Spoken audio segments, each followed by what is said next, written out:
So mag-adjust tayo ng brake ng truck. So itong pinaka-aron to, yan ang sign mismo. Yung aron na yan ang pinaka-sign na sikwat pa loob. So sikwatin natin pa loob yan. Yan.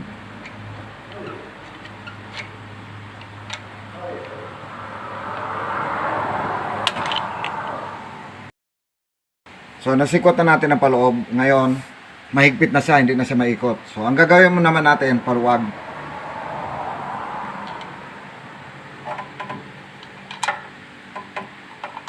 Yan ang pinakatamang adjustment mismo.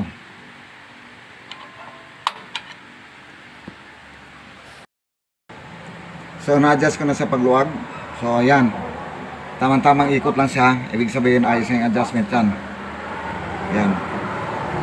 Ganoon lang pag-adjust sa mga truck. Ito Isuzu truck to. Thank you for watching.